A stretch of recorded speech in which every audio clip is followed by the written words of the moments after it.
나는 올해 63이다. 사람들은 나를 보면 이제 여유로워 보이네요 라고 말하지만 그 여유가 오기까지 내 인생은 한번 완전히 무너졌었다. 아니, 무너졌다는 표현으로도 부족하다. 산산이 부서졌다고 해야 맞을 거다. 내 인생의 전환점은 58살 딱 그때 찾아왔다. 그날은 여느 날과 다르지 않았다. 출근길에 늘 마시던 자판기 커피, 사무실 복도에 울리던 프린터 소리, 그리고 늘 듣던 팀장 목소리. 하지만 점심시간 직후 내 이름이 인사부 명단에 올랐다. 구조조정 대상자. 그 세 글자가 내 가슴을 찢었다. 30년을 몸바쳐 일한 회사였다. 그동안 주말도 가족여행도 없이 회사에 내 젊음을 다 바쳤다. 그런데 그 회사가 나를 단 3줄짜리 공문으로 내쫓았다. 집으로 돌아오니 아내는 눈치를 챘다. 당신 얼굴이 왜 그래요? 그 말이 방아쇠였다. 아무 말도 못하고 거실 한가운데 주저앉아 버렸다. 말로는 담을 수 없는 공허함이 밀려왔다. 인생이 허무했다. 마치 내 존재가 세상에서 삭제된 것 같았다. 며칠 뒤 회사 사람들한테서 연락이 왔다. 형, 너무 상심하지 말아요. 요즘 다 그런 세상이잖아요. 그 말이 얼마나 잔인하게 들리던지. 나만 그런 세상이라면 괜찮았을지도 모른다. 그런데 모두가 그런 세상이라면 대체 이 세상은 누구를 위해 돌아가는 건가? 그 즈음 이상한 일이 있었다. 퇴직 전 회사 근처 점집 앞을 몇 번이나 지나치면서 이상하게 시선이 머물던 곳이 있었다. 퇴직 후 며칠 뒤 나는 그곳으로 발길을 옮겼다. 허름한 2층 건물, 간판엔 인생 사주 상담. 안으로 들어가니 노파가 내 얼굴을 한참 쳐다보더니 이렇게 말했다. 올해 큰 변이 들어와 있었네. 하지만 그게 끝이 아니야. 잃고 나서야 얻을 게 있어. 그 말이 이상하게 가슴에 남았다. 그 뒤로 내 삶은 더 깊은 어둠으로 들어갔다. 재취업하려 했지만 나이는 벽이었다. 죄송합니다. 연령대가 저희 기준에 맞지 않습니다. 그 한마디가 나를 무력하게 했다.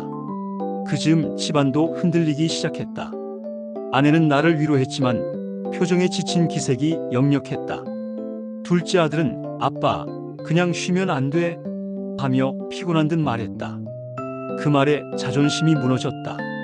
나를 아버지로서, 가장으로서 존중하던 시절은 끝난 것 같았다. 카드값은 밀리고 대출이자는 쌓였다. 어느 날은 은행에서 전화가 왔다. 이자 연체가 계속되면 압류 절차가 진행됩니다. 그 말을 듣는 순간 내 심장은 싸늘하게 식었다. 결국 차를 팔고 보험을 해약했다. 그렇게 조금이라도 버텨보려 했다. 하지만 버틸수록 더 깊이 가라앉는 기분이었다. 그때 사주집 노파의 말이 다시 떠올랐다.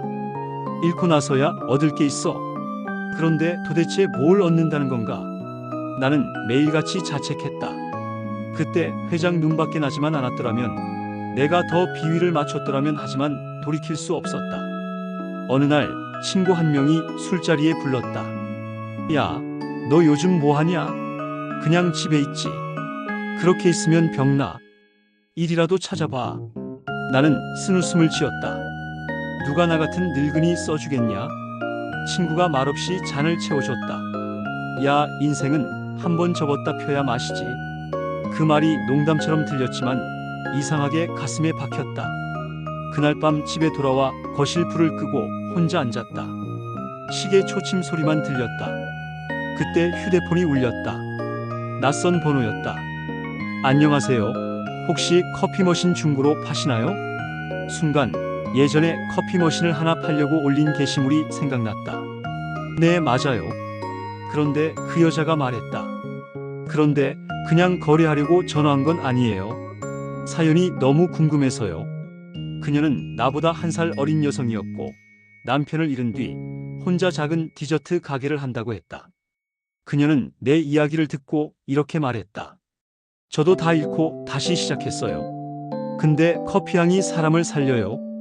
그 말이 이상하게 위로가 됐다. 그녀와의 대화는 나를 조금씩 밖으로 끌어냈다. 며칠 후 나는 시청 평생교육센터에서 시니어 창업 강좌를 들었다. 거기서 나는 처음으로 내 또래의 남자들이 눈물 흘리는 걸 봤다. 모두 퇴직자들이었다. 아무도 우리 얘기 들어주지 않아요. 그 말에 고개를 끄덕였다. 나도 그랬다. 강사님이 말했다. 50대 이후의 삶은 재도전이 아니라 재해석의 시간입니다. 그 말이 내 머릿속을 흔들었다. 인생을 다시 시작하는 게 아니라 다시 읽어보는 거구나. 그때 문득 사주집 노파의 말이 떠올랐다. 잃고 나서야 얻는다. 나는 커피에 대한 애정이 떠올랐다. 회사 다닐 때 매일 아침 팀원들 커피를 직접 내려주던 기억이 있었다. 부장님, 커피는 왜 이렇게 맛있어요? 그 말이 생각났다. 그리고 결심했다. 커피로 내 인생을 다시 데워보자. 하지만 현실은 녹록지 않았다. 창업 자금이 없었다. 은행은 퇴직자 대출을 거절했다. 아내는 잠시 망설이더니 통장을 내밀었다. 여보, 이거 당신이 예전에 나 몰래 넣어준 적금이야. 그 돈으로 해요. 그 순간 울컥했다. 내가 아내에게 준 돈이 결국 나를 살렸다. 우린 낡은 건물을 임대해 작은 카페를 꾸몄다. 페인트 칠부터 인테리어까지 직접 했다. 하루 종일 페인트 냄새를 맡으며 일하다 밤이 되면 아내와 컵라면을 나눠 먹었다. 그 시간이 이상하게 행복했다. 가게 이름은 다시봄. 그 이름엔 간절한 마음이 담겨 있었다. 이 봄이 다시 오길.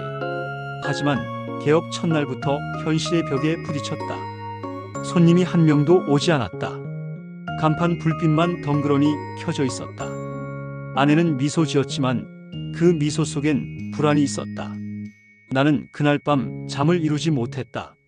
내가 또 실패한 걸까? 이틀째 되던 날 비가 내렸다. 문을 닫을까 고민하던 그때 한 노부부가 들어왔다. 젊은 친구, 여기 커피 향이 참 좋네. 나는 얼떨결에 커피를 내렸다. 노부부는 말없이 커피를 마시더니 말했다. 이 집 커피, 사람 냄새 나네. 그 말이 내 가슴을 울렸다. 그날 이후 그분들은 단골이 됐다. 시간이 지나며 손님이 조금씩 늘었다. 젊은 커플도, 중년 여성들도, 혼자 오는 사람들도 있었다. 그들에게 나는 단순한 커피 장수가 아니라 이야기를 들어주는 사람이었다. 사람들은 내게 자신의 인생을 털어놨다. 남편이 암에 걸렸어요. 딸이 결혼하고 나니까 너무 허전해요. 나는 그저 고개를 끄덕였다.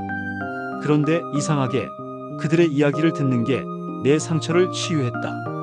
그러던 어느 날 신문 기자가 찾아왔다. 퇴직 후 인생 2막을 시작하신 분이라고 들었어요.